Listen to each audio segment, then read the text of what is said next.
There remains a general feeling among the public at large that given the current geopolitical context in South Asia, a face off between the nuclear powers of this region is on the cards. Events unfolding here serve as basis behind these speculations. What shall be the end results, and will India have to put up to a volley of attacks from Pakistan and China, is the question bearing down on everyone's mind. From the security perspective, though, such concerns look genuine and rational and cannot be dismissed as unfounded or baseless given the aggressive political maneuvering in Pakistan and Bangladesh. Since the fall of the democratic government in Bangladesh last year, relations between the two have soured. The present disposition there seems to be in no mood to patch things up. Egged on by the Pakistani deep state and exhorted all along by anti-India elements, the two seems intent to work out a delectable tango. Pakistan's renewed emphasis on India's eastern sector too began with the August 5 incident, and developments post Operation Sindoor made it bet big on the riverine nation. And as if the two were less of a headache, the elephant in the room, China, with its nefarious eye on India's eastern board, ranging from Chicken Snake to Doklam and up to Tawang in Arunachal, is party to this unholy nexus. In this video, we set out to analyze the issues and subplots lurking within the larger geopolitical context of the subcontinent. Firstly, coming to Pakistan. It presently lacks the wherewithal and resources to engage in a direct confrontation with India.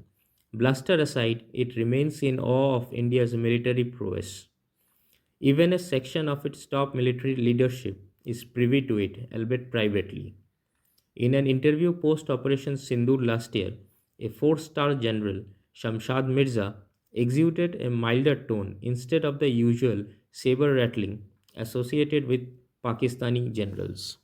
Secondly, the geopolitical situation doesn't augur well for Pakistan.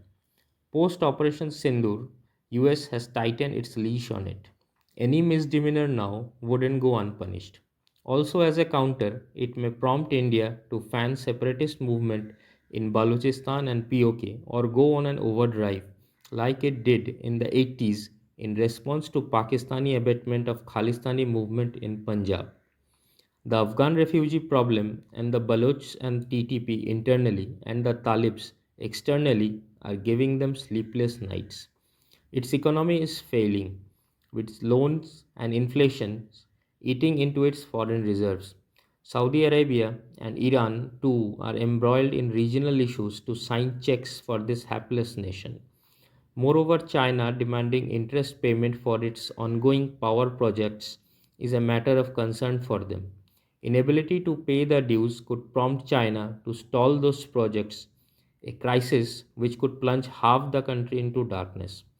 Also, India pulling out of the Indus Water Treaty perpetually bothers them. Riverheads choked and water flow restricted would deal a fatal blow for the country's agrarian economy, leading to food shortages, internal conflicts, and political turmoil. Now, coming to China. It is said that often years of on paper planning doesn't match up to a single moment of on field action. So, for all the muscle flexing and chest thumping, their HQ9s failing to open up against the incoming BrahMos batteries on the ensuing night of May 7 and 8 are reasons enough for them to keep the tempo down this winter at the LAC. Moreover, the tariff war with the US, with its unprecedented propositions, has kept it occupied and back to fine tuning its export import logbooks, so much so that even the Taiwan issue is facing an attention deficit from Chinese authorities. Also, China, floating an anti US bloc amidst all these, wants to woo India, as evident in SCO and BRICS summit, and wishing to portray itself as an alternative to the US, wants to be viewed as a responsible global player and not as some fight picking street ruffian in its quest for an overall image correction. Currently, it seems happy to play a critic's role in slapping US misadventures in Venezuela. Moreover, tensions with India has the potential to severely impact bilateral trade. Beijing has invested heavily through the Belt and Road Initiative. Conflict with India stands to jeopardize and stifle progress in projects located in Bangladesh, Sri Lanka, Maldives, Nepal, and Afghanistan. For them, an out and out war with India runs the risk of exposing their own army and its inherent weaknesses and fighting capabilities, which would have the larger effect of its other adversaries seeing through its misplaced sense of military superiority. China, as an image conscious nation, banking on a meticulously curated aura of invincibility, remains ever wary of losing face. The People's Liberation Army receiving a bloody nose for some mere tactical gains is the last thing the CCP wants the world to witness. Also, as China fervently wishes to keep the apparent power differential intact by putting on an assertive and belligerent nature, it would not like smaller nations like Philippines, Taiwan, Japan, Vietnam, Korea to gain any sort of psychological edge from any such episode with India. It therefore finds itself comfortable in keeping face offs limited to skirmishes or to a tactical level. Lastly, things within the CCP are far from assuring. Disenchantment and disagreement against centralization of power by the party premier are palpable. The Politburo too doesn't seem to be siding with the party general secretary on this. Rumors, whispers, and purges have rattled the power corridors in Beijing, affecting the chain of command both within the party and the military. Top generals like Zhang Yujia, He Weidong, and Liu Zhenli are believed to be in the center of a political storm. Amidst all this, opening a new theater of conflict with India would be the last thing on President Xi's mind, being the chairperson of the military commission himself. Moreover, the repercussions of a failed move could have a damning effect on Xi's political career. Additionally, duel in the high mountain passes, India's battle hardened mountain divisions, and the Strait of Malacca choke point is what makes the Chinese jittery. So, the possibility of Pakistan and China teaming up in an open conflict against India is not just bleak but outright absurd. Strangely, both term their bonhomie as an all weather friendship clad in iron. But the irony is that neither intervenes and the other is party to a conflict. During Operation Sindoor, China professed restraint and dialogue, and post Galwan, when India mobilized troops in Ladakh, Pakistan dithered. Again, in the midst of the latest Afghan Pakistan skirmish, China chose to look the other way, even hosting a Taliban delegation around the same time. Wonder what sort of friendship this implies. South Asia itself is a paradox.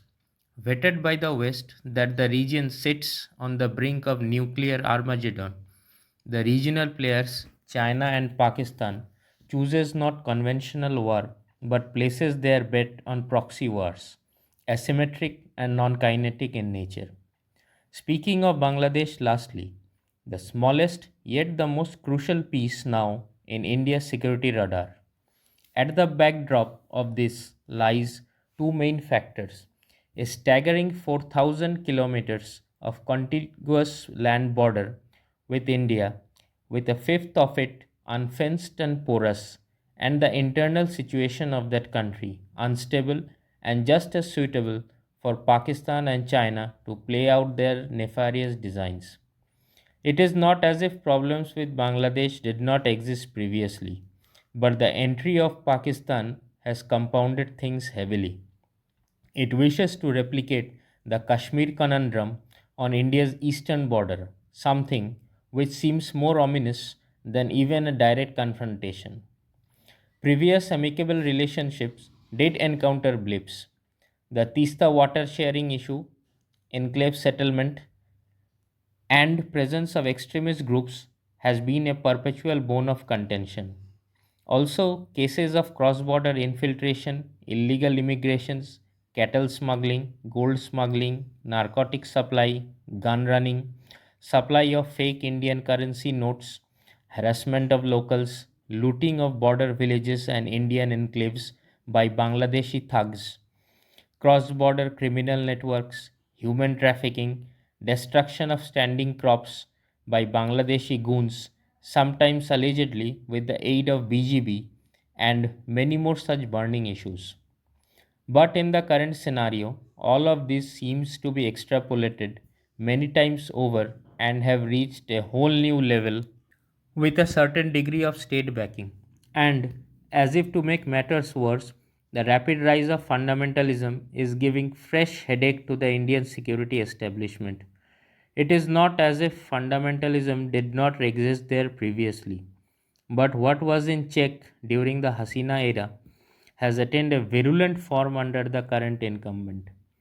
Groups like Jamaat-e-Islami, Islamic Chhatra Shibir, Hifazat-e-Islami, Hizbul-ut-Tahrir have raised their obnoxious heads and are getting bolder and stronger with each passing day. Their anti-India collusion with ISI is an open secret, with the Pakistani top brass catching almost daily flights to Dhaka. Increase in ISI activity, defense pacts with Pakistan, and plans to open air bases adjacent to the international border are something which demands India's attention.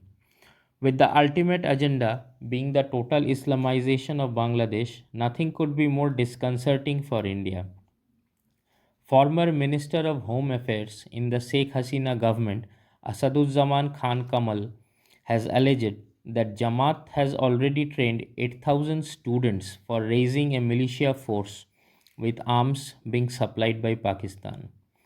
Within Bangladesh, too, the anti India rancor is getting shriller, sharper, and more organized than ever before, with no dearth of voices wanting a go against India.